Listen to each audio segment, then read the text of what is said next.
Okay, so having looked at the basics of tree data structure, um, our goal in this discussion is going to be to apply this tree data structure in some applications, which means that we are going to look at a few, as we go along, a few different small algorithms which are going to make use of these trees to solve the problem. For example, in case of lists, we said we used it for polynomials. At least we discussed it. We did not see the code.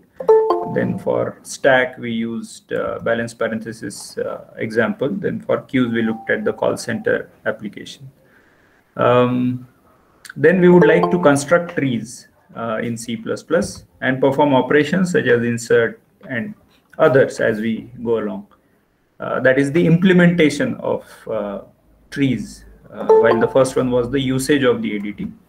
We would like to perform different traversals on trees, and unlike let's say arrays and lists, since these are linear, typically the traversals are one way, that is one way meaning either from front to back or back to front. But since these are trees are going to be little more elaborate structures, we will have the luxury of performing different kinds of traversals, and those some of the common ones we are going to study. And we would like to also analyze the complexity of these operations. Okay, so let's continue with this. So one of the first parts is to implement a tree and the associated nodes, right? The associated nodes, let's assume that those are containing some data values. Now those data values could be of arbitrary types. There could be multiple data values also inside a node, similar to what we had in a linked list. How do we connect those such that the tree structure is embedded into the data structure representation? So any thoughts on that? So okay, let me tell you what the problem is.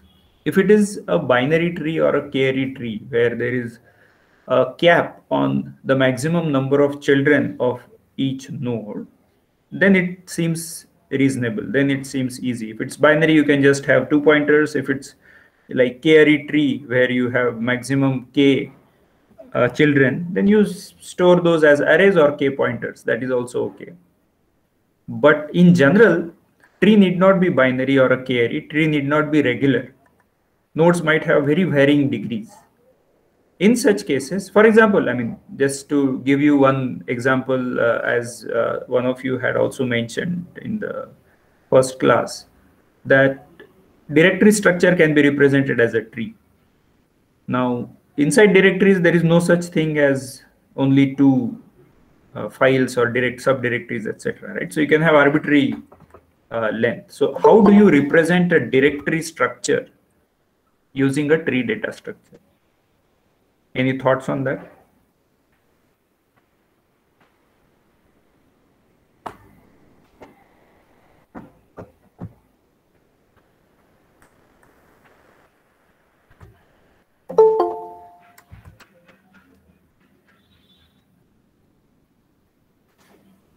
Aniruddha says we can store number of children on the node. Yes. And how do you store the children then? Andrea says linked list of variable size at each level of the tree. I see. Okay, that seems to be one possible suggestion, but I think this requires a little bit of thinking. So if one has children 2, 3, and 2 has children 4, 5, 3 has children 6, 7. So 4, 5, 6, 7 will be in the same linked list is what you are saying. So I will also mention that it should also be possible for us to find out, I mean, typical primitives over trees, they need to, given a node, they need to traverse the children of that particular node, right? So that is another requirement that we have. Okay, Andrea has clarified that each parent node has a pointer to a linked list of children. I see. That seems reasonable. So each parent has children in a linked list fashion, so that since it's a linked list, the number of children could be arbitrary. There is a small issue though. Well, hold on. Okay, so essentially you are going to have two pointers, no, not two pointers, one pointer in a linked list, which is going to be pointing to its children. So that seems to be okay with me. Anybody sees any issues with that? Yeah, Andrea's idea seems to be okay with me. Murari says node contains its children nodes addresses as a list. Yeah, so that's what Murari is also suggesting.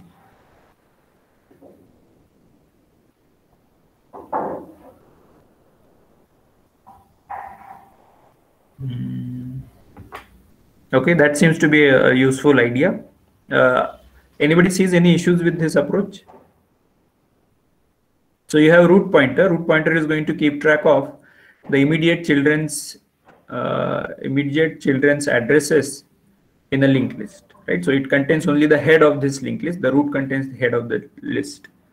Then within each of these nodes, it will have again the children of that particular node, if at all, right? So that seems to be okay.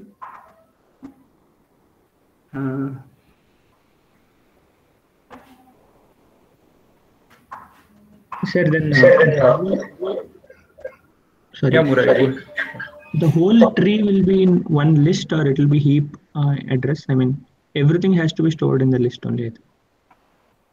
Because yeah, so that's correct. So root is the special node which is being pointed to by in the tree data structure.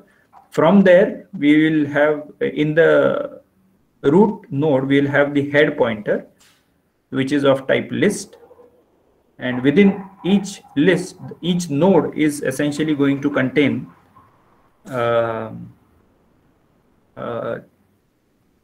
pointer to the list containing the children of that node.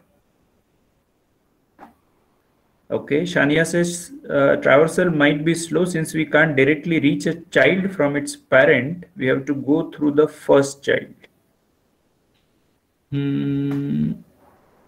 That is correct. So Shania's argument here is that you might not be able to reach a particular child immediately. You will have to go to it using the linked list. That is correct. And that's a valid argument. It so happens that in most, if not all, most applications, you will traverse all the nodes of a particular node in a tree. So if your application demands that a particular indexed child should be accessed, then linked list is not the viable solution. Otherwise, this turns out to be reasonable. So good. Then Abhishek says in linked list how to map each node with their children. So in reaching to each children, we have to traverse all children from start. So I think this demands us to write down the structure definition of such a representation, right? So you have some structure representation, then there is a linked list of those. That structure representation represents a node, which essentially is going to contain just the head of the linked list of its children, and also the data associated with it, right? So if that is the case, I think it will contain two pointers, right? So one is pointing possibly to the next node, and another one which is pointing to the children, right? So there will be two pointers in it and associated data item. I suppose that is possible, but in case somebody can write it down as a structure, that will be helpful. Niruddha says we can use array instead of a linked list or a vector, right? So array we will not be able to use because of the problem mentioned on the slide. But yeah, vector might be a possibility in case of C++, which internally will take care of this reallocation. That is another possibility. Sure. Any other suggestions here?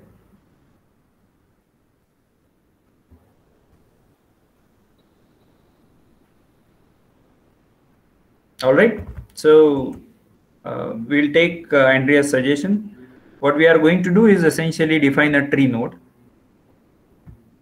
That node contains whatever data, could be of arbitrary type, there could be multiple elements also.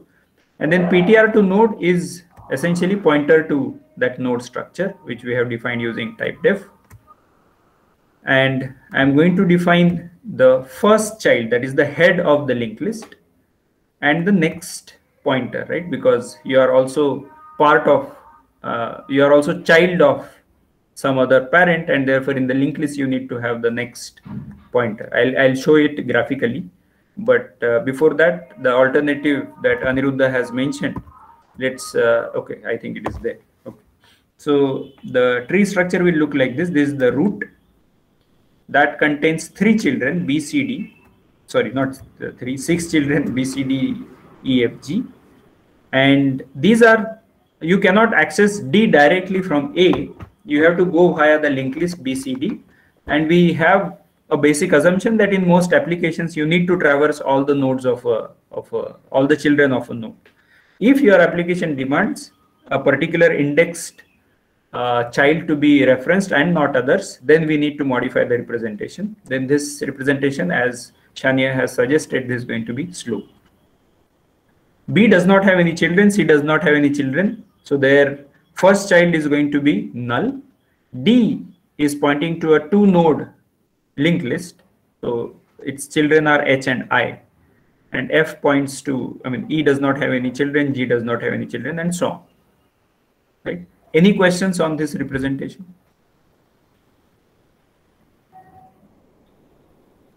Andrea, Murari, does this fit with what you guys were suggesting?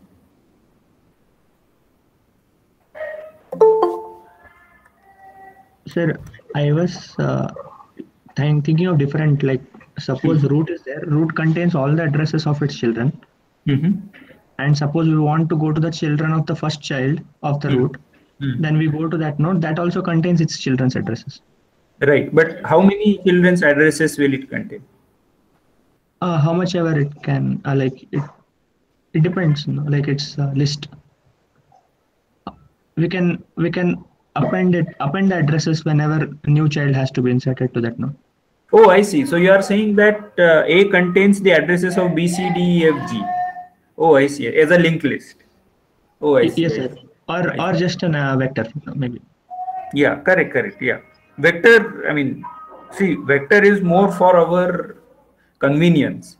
And I'm going to show that as the next block. But more importantly, and underneath there is a lot of processing happening, right? As we discussed, there is it's an array-based implementation, and the array might get copied and so on. So we have to be careful there.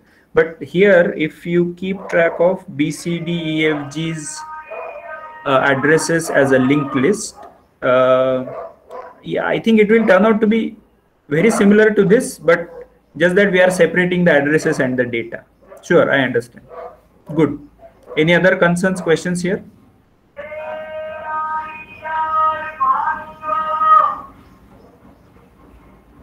Okay, so the structure that Aniruddha had suggested uses a vector.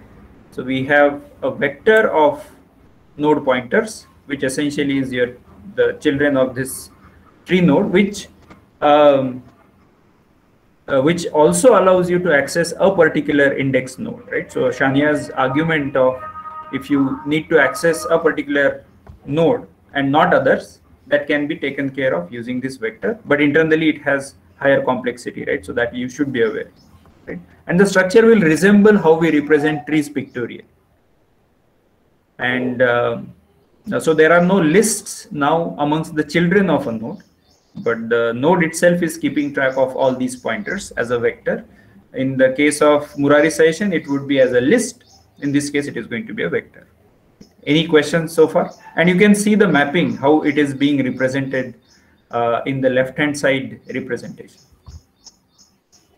I mean that JKL, for example, there is a list JKL, and then there is a vertical pointer from J to M and so on. Note that each node in the left representation has maximum 2 pointers, right? So that is what we are indicating here, and that suffices, for our purpose.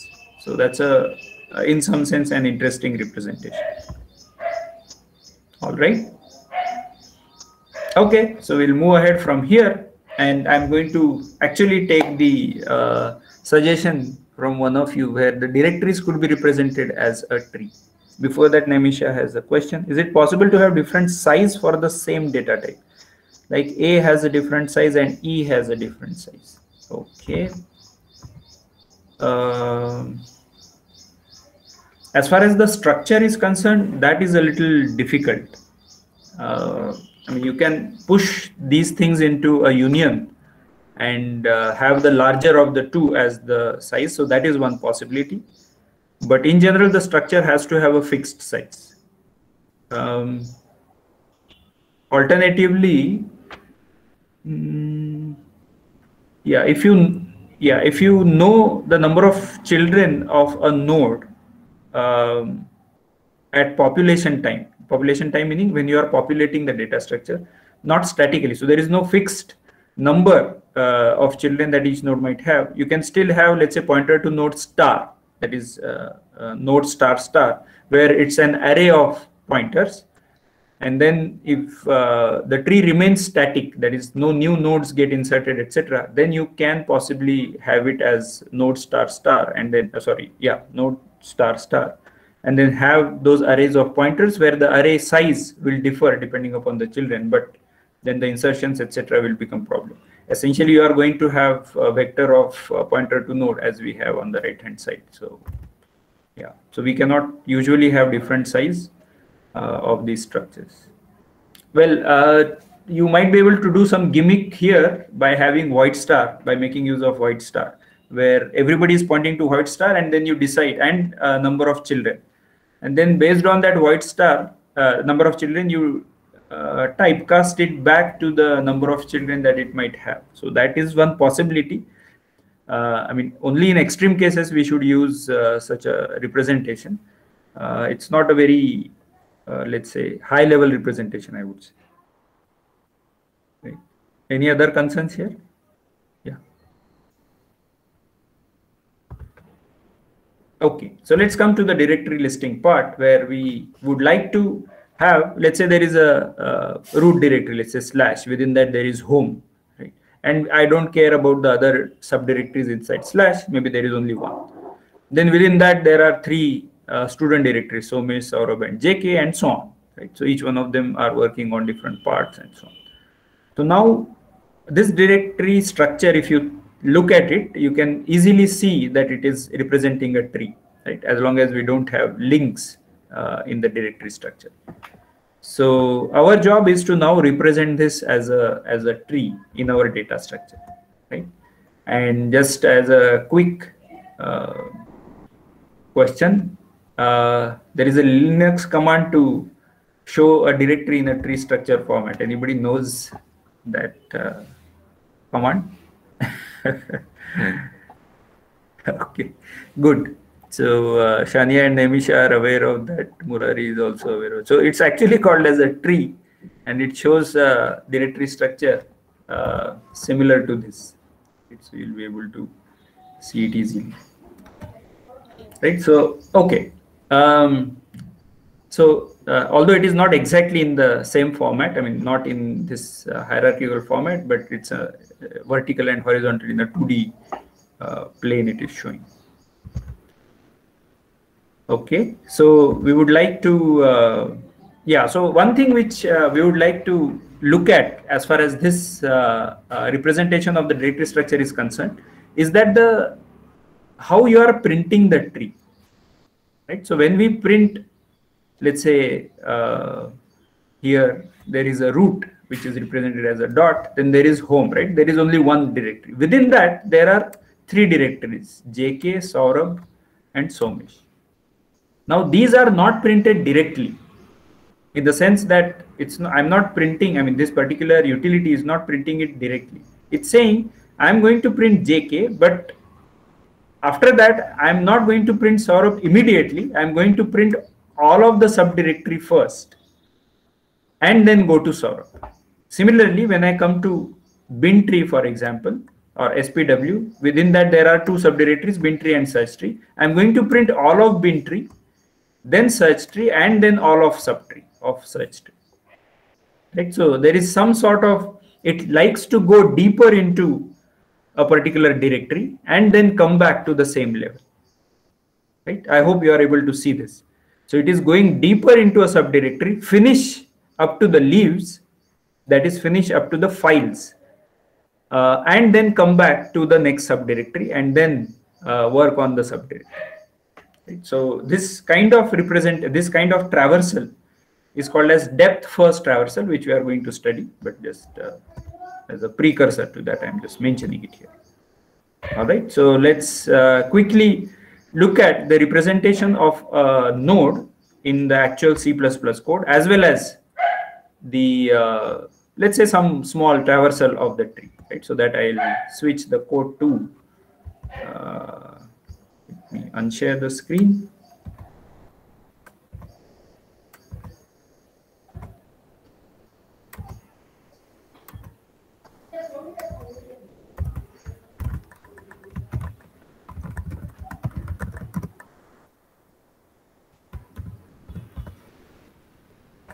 I hope you are able to see the code. It just has this Aniruddha's suggestion that we have this vector of tree nodes, tree node star, and then apart from the data. In this case, I have defined it to be int, but it could be something else also. Right? So that is our representation of data. Let's come to the actual code, which is going to make use of this. So we have vector as well as IO stream required. We have the pointer to node defined as a type def, but that's more like a syntactic sugar, right? You can always write struct tree node star. So here you can say something like this, right? std : vector of struct tree node star children. Right? So that is the same thing. Okay. Within a tree node, like we defined, we have a data, which in this case I'm defining to be a char, and the children of that particular node. Then there are certain functions as part of the API. So there is a constructor which initializes it with the data item being passed as a parameter. Then you can add a particular child, which is going to add it to the end of the vector. And then you can print that particular node, right? So this is about the node. And these are functions corresponding to that, which we'll come to after looking at the tree ADT. Tree ADT contains only the root, similar to our linked list representation, which contains only the head, typically, or the tail if required. And then there is a constructor which initializes root to null. Then there is a create node, which is whenever you want to insert a new node, you want to create that node, and that will get added. Well, how to add that we'll have to see. So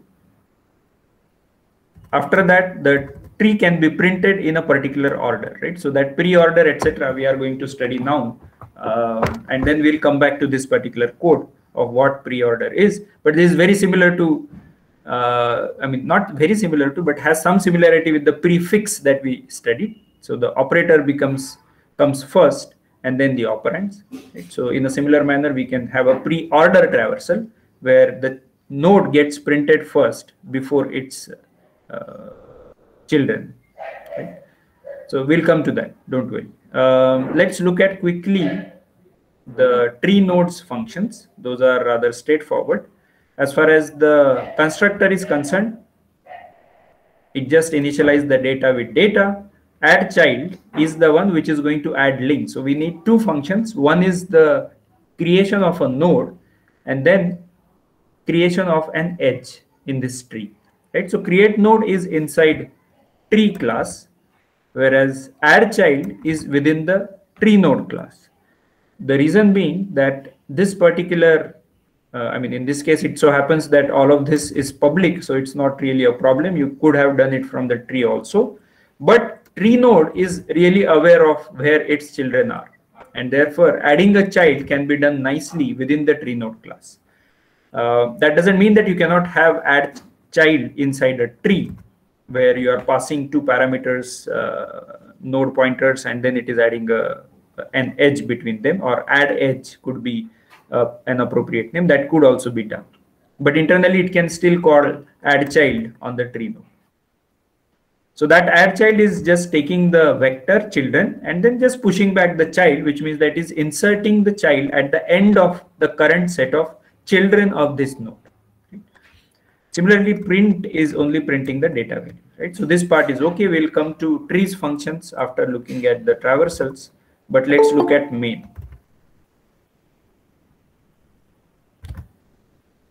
Main says I'm going to define a tree of type tree, and then there are certain pointers which get returned because of the create node. So I'm creating some 9 nodes in this tree, and then its pointers I'm storing somewhere. Why do I need those pointers? Because I would like to invoke add child on those pointers, right? So these are pointers to an individual node, right, which are returned by t.create node. So I can add A is pointing to B. I mean, A has a child B, then A has a child C, and then it will get added in that order. So A follows BC. Sorry, A has children BC, B has DEF, and C has GHI, right? And if I have not added any child to any node, that means that the node list is empty, the child list is empty. And then finally, I'm going to print it. This printing needs to happen in a particular manner, right? And that is where that pre-order is coming into picture. Okay, so first let me run the code and then we'll look at the functions. If I try to compile this, maybe it will fail, right? So let's see. So it is giving some error here. Anybody knows how to fix that? Okay, there is a question. Shania says, can you explain this? Yes, I'll explain this also. Yeah, somebody can help me sort out this error. Anish says, is it like self in Python? I'm not aware of self in Python, but yeah, likely that it might be. So this is pointer to the current node. I'll explain that a little bit in a way, don't worry. But somebody can help me fix this error, compile time error.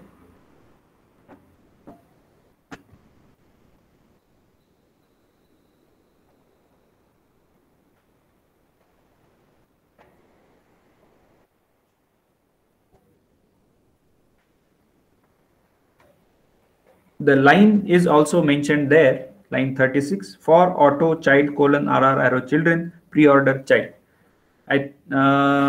Child data type is not defined. Child is actually not a data type. Child is a variable. I think structure didn't end with semicolon. No, it did end with semicolon. Okay, so I'll also mention that the code doesn't require a change. Is that a reasonable hint?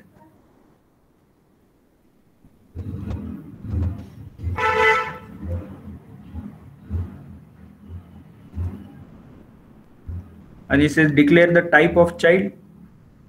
Yeah, that is what is the issue, that auto is supposed to do that. Okay, I think maybe you have not encountered this error before. So auto is original keyword in C, C++, right? Which is for the automatic variables, right? When we say int x, essentially that means auto int x. But over time, I mean, people realize that auto is not really required, and therefore we don't usually use it, right? So and in some of the recent versions of C++, recent meaning since 10 years, I should say,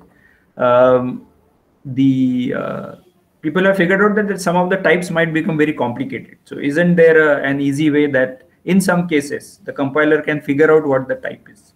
Right? So that is done using this reuse of this auto keyword, where the type of a variable is identified by the compiler rather than the user specifying it explicitly. In this case, since RR arrow children is of type vector of pointer to nodes, therefore child colon RR arrow children, which is a syntax provided in some of the recent versions of C++, says that go figure out that the child is each element in this vector, and therefore go figure out what the type should be, right? So it's derivable. Once I have given the type of RR arrow children, it is able to figure out that, oh, RR arrow children is vector of pointer to node, therefore child has to be pointer to node, right? Each element of this vector, and therefore that auto keyword helps you reduce your, well, in some sense, worrying about the types or typing some of the type information, right? So that's what happens here, but that is not supported by default by compilers. So you need to specify that as part of a standard, right? So we will have to say G++-std equal to C++11, C++14, whatever your compiler supports, and then it will compile. So this particular syntax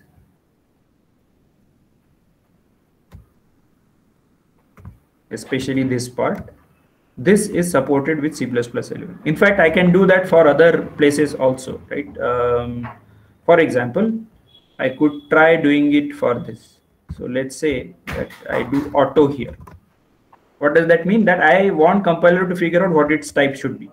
As long as I know the type of this, I'll be able to figure out the type of this. Let's see if that it does that. G++. Right, so it was able to do that. If I had not used std11, then this would not have compiled. Right, so it also gives PTR was not declared in the scope, PTR does not have a type, etc. Right, so that is what happens. Okay. So okay, Anish is asking, so by default it doesn't use the latest C++ version. It may not. I mean, that particular standard keeps on evolving, and you may not be using the latest C++ version. If we are using, then this will compile nicely, right? So it will not create any problem, even if you don't specify -std equal to C++20, C++11, C++14, 17, etc. So it may not. It all depends upon how your which compiler you have installed. If it's a very latest compilation, there is a good chance that it will compile, but just you should be aware of it. Just take this code and try compiling it. I think you should be able to figure that out. Okay. Yeah, so that is about the compilation, and let me run it. And that gives all the elements, 9 elements into this tree, but it doesn't give it in A, B, C, D, E, F, G, H, I order, which means that there is some ordering which needs to be taken care of, right? So that's what is the pre-order traversal, which we will study. But before that, let me get back to what this is, right? So sometimes I need to refer to, okay, so what's happening, I'll tell you the problem. Here, the data is, data item inside the tree node is called data, right? DATA. And the argument that I'm passing is also DAT. Right? Now I cannot write data equal to data here, because I want the local variable inside this class to be assigned this parameter which is being passed. Right? So data equal to data I can't write. By default, it is going to refer to this data. I mean, this data means the data as a parameter. So therefore, I'll to assign this, one of the ways is I can rename this item to some other name, let's say L data or whatever, something. Then I can do data equal to L data, because then there is no confusion. But if there is another way in which you can do, that is by accessing the current object's pointer, right? So the current object is being referenced using this keyword this, that is provided by C++. So this always refers to the current object that you are processing. So because you are inside tree node, the current object of that, whichever you are processing, is going to be accessed with this. So if you are accessing capital A's node, this is going to point to the address of capital A's node. If you are accessing M's node or H's node, then this will point to the address of H's node. Right? Sometimes this is also useful because there might be some function, let's say fun, which takes argument as, let's say fun is defined as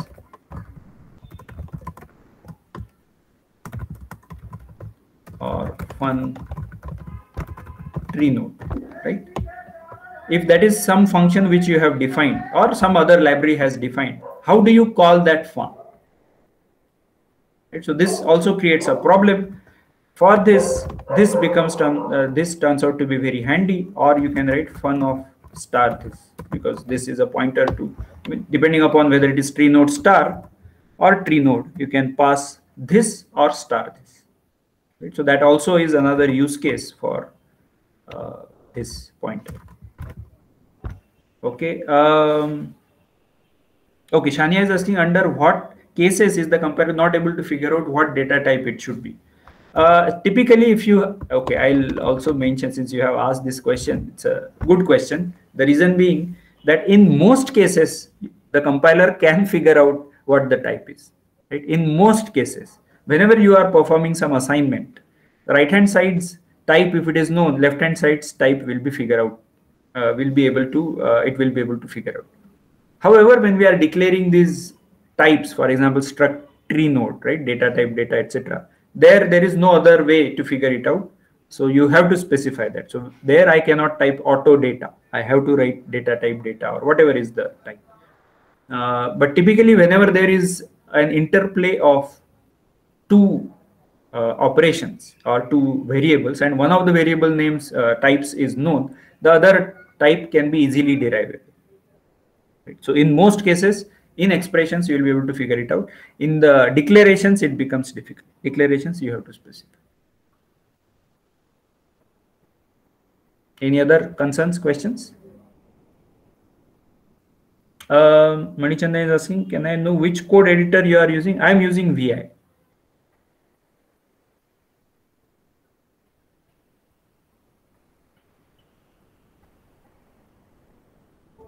Okay, so we'll continue further discussion on this. Okay, so before, okay, let's, I think we'll have to come to pre-order to understand that. So let me switch back to the slides. Stop presenting this, and maybe I'll share the entire screen now, because I'll need to switch back to the code.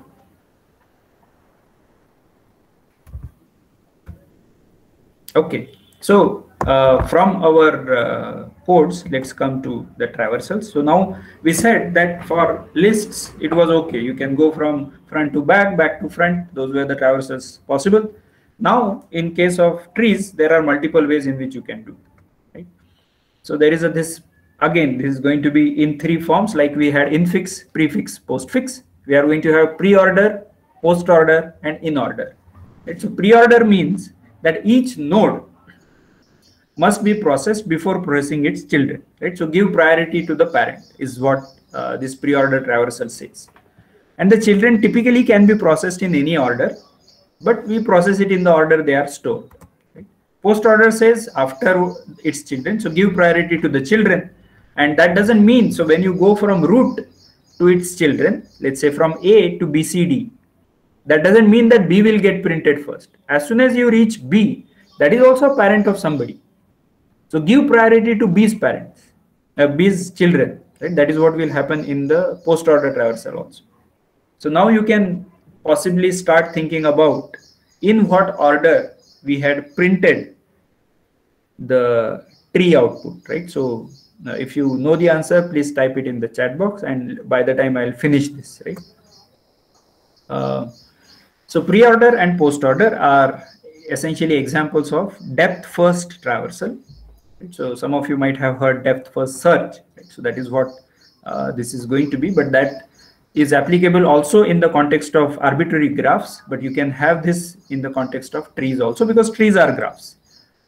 And the children of a node are processed before processing its siblings, right? Which means that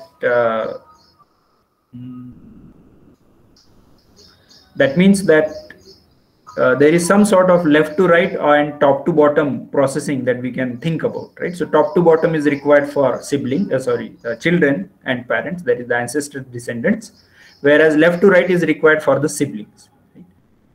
the other way around, where you process the siblings first and then the children, then that is called as a breadth first order or the level order traversal. Right? So I'll explain that with an example.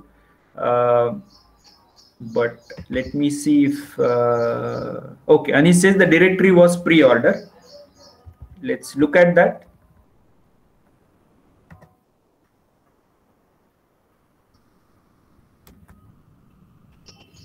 So we print a directory name.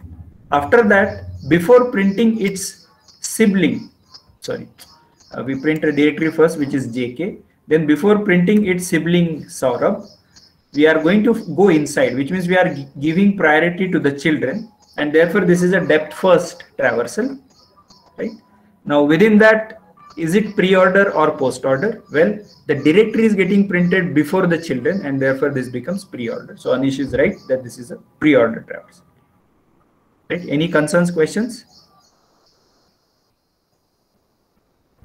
Okay, so let's go to that pre-order part. Well, this is directly the code. Okay, so how do you write pre-order code? From the tree, I can call pre-order, but I don't have access to the root node because that is not probably public. So I just invoke pre-order on root from inside the tree function, very similar to our list related functions. The pre-order traversal says that if that pointer that you are passing, if it is non-null, then print that particular node and then go over its children in a pre-order fashion. As simple as that, in a recursive manner. Right? If it is not null, then don't do anything. If it is null, then don't do anything. So the else part is empty. Right?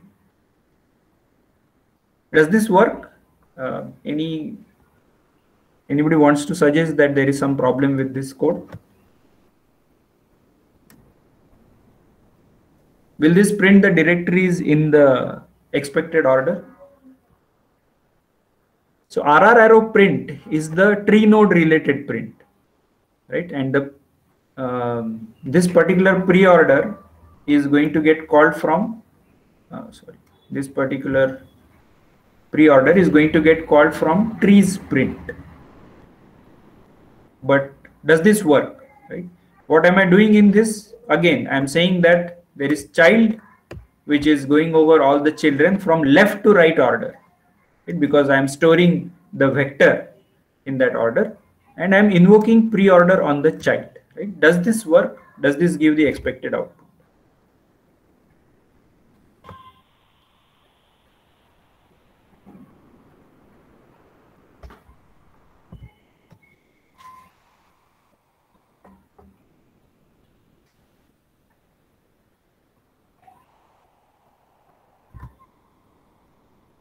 Okay, Namisha says, no, I think all left ones will be printed first.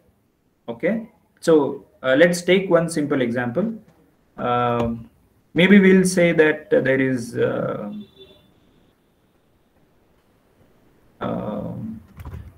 let's work it out on a tree. Maybe, yeah. So let's say that this is the tree that we have. And what will get printed? Can somebody explain? So remember that code where we said if RR, that is the pointer being passed to pre-order, RR arrow print, that is we print that particular node, and then we say for each child, pre-order of child. Right? Children are going over in left to right order. Right? So what will get printed for this particular structure, for this particular tree?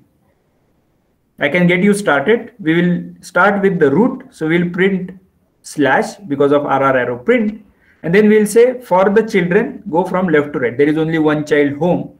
So then we invoke pre-order of home. On pre-order of home, it is going to again print RR arrow print. So it will print home. After that, it is going to say that for each child of home, that is Somesh, Saurabh, JK, pre-order of each of these in sequence, right? So does that work? Does that give the correct answer? Okay.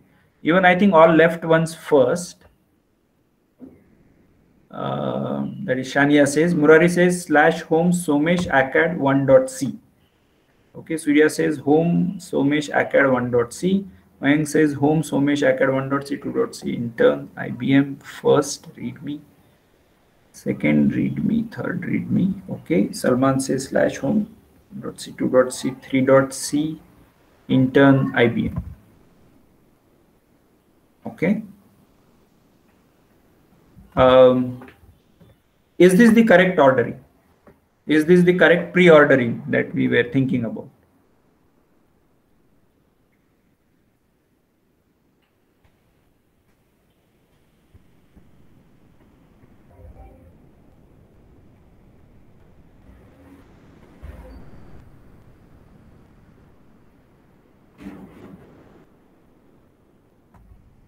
Okay, Murari says yes.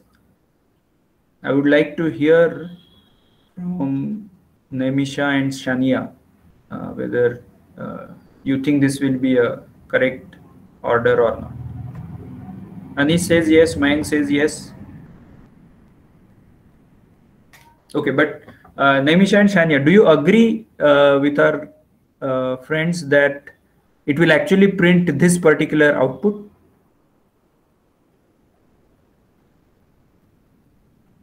Okay. So, and this is valid, it will print out. Okay, good. Yeah. So, and this seems to be a valid pre-order traversal because we are printing it in exactly the order that we want pre-order to be. That is, first print the node and then its children. Right. So, we print Somesh first, then we go to ACAD. At ACAD, we are going to print ACAD and then go to its children. In left to right order, we'll print 1, 2, 3.c. After that, we return and we process the next child of Somesh. Right? Somesh is still unmarried, but still next child of Somesh. Then we, after ACAD, we print intern and we print it. We don't wait for its children to be printed. Then we go to the children, we print IBM and so on. We print first, then readme, then second, then readme, then third, then readme, and then we process the next child of Somesh, which is test.c. After that, we come back and process the next child of home, which is Saurabh. We print it, we print cv.pdf and so on. Right? So this essentially is exactly the order in which we are printing. So we printed Somesh, then ACAD, 1, 2, 3, then intern, then IBM, then first, then readme, second readme, third readme, and then test.c. Right? So that is what is the expected output. But this is a little different. The reason being that these are being printed in right to left order. Right? Somesh, Saurabh, and JK are printed in JK, Saurabh, Somesh order. This is not, we said that the order of the children doesn't matter, but yeah, this is still depth first, but this is not in the left to right order. Right? As far as others are concerned, that is ACAD, intern, test.c, these are all printed in the proper order, but I think this particular level is not printed correctly. I think that is happening because it uses the sorted order most probably. So J comes first, then SA, and then SO. So that is the reason why it is printing in that order. But anyway, so that, apart from that, this is going to be a valid pre-order traverse. Okay. So let's go back to our code, and that means that this code works. And in, okay, not in the next 1 minute, but offline, maybe you can think about how to write this code iteratively. Right? So I'm showing you the code in a recursive manner, and you can see that it's actually a very simple code. And you will see that repeatedly in our discussions, especially on trees, that the code will turn out to be really small when we write it in a recursive manner. But it will do wonders. Right? So as they say, to iterate is human, to recurse divine. Right? So I would like you to become human and write an iterative code corresponding to this offline. We'll stop here and I'll wait for the questions.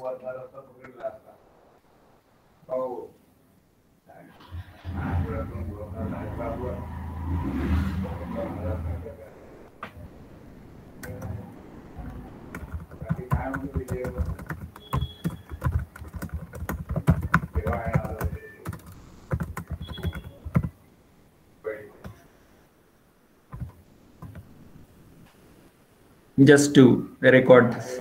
Okay. Can we think inheritance as trees as well? Very good question. Yes, inheritance meaning that you have a parent class and from there you are specializing it into some sort of derived classes, right? And then from each derived class you can also derive further. For example, there is an object. Okay, let's think about it this way: that there is a vehicle, right? Vehicle is a class which has some, maybe some way of moving ahead. What is the speed of that vehicle? What is the make, etc. Right? So that all forms vehicle. Within that, you can think about two-wheeler and four-wheeler and maybe aeroplane. All of these are vehicles, right? So two-wheeler will have something like specialized to two-wheelers, right? So there might be that the number of wheels is 2, whereas four-wheelers number of wheels is 4, whatever. The area might be large or it might be closed. Whereas in case of aeroplane, you will have further some things which I am unaware of. Within two-wheelers, you can have further specializations, right? You can talk about a bicycle, you can talk about a scooter, maybe some other vehicles and so on. And within four-wheelers also, you can talk of different, maybe three-wheelers also, right? So we have these auto rickshaws and so on.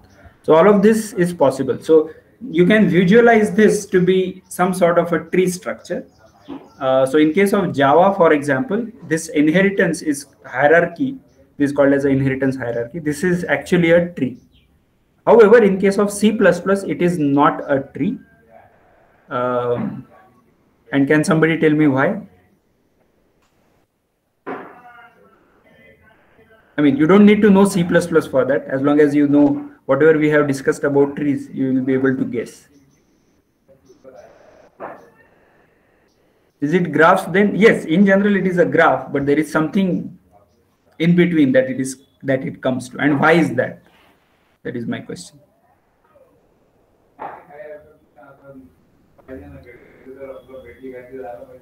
So it turns out that C++, okay, I think multiple parents can be possible. Good. Surya says multiple inheritance. Chanya says you can inherit from two parents. Very good. So precisely for this reason, because of multiple inheritance, where you class can be derived from two parents.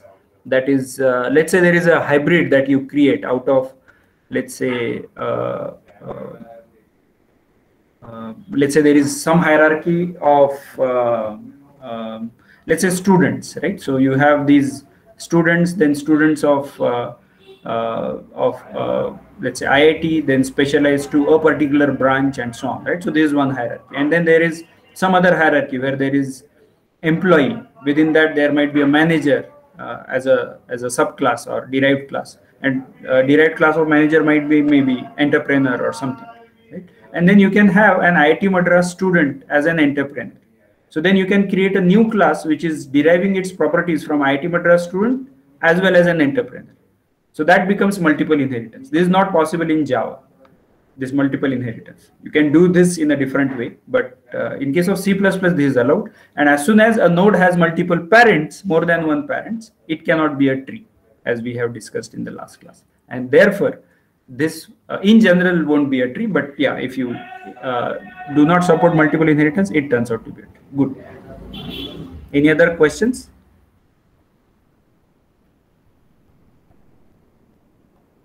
Yeah, and that turns out to be more natural way of doing C++ multiple inheritance, because that is what we do. We inherit properties from both of our parents. But C++ goes further. You can have actually, I mean, a class can have more than two parents. All right. So if there are no further questions, we'll stop here. See you next week.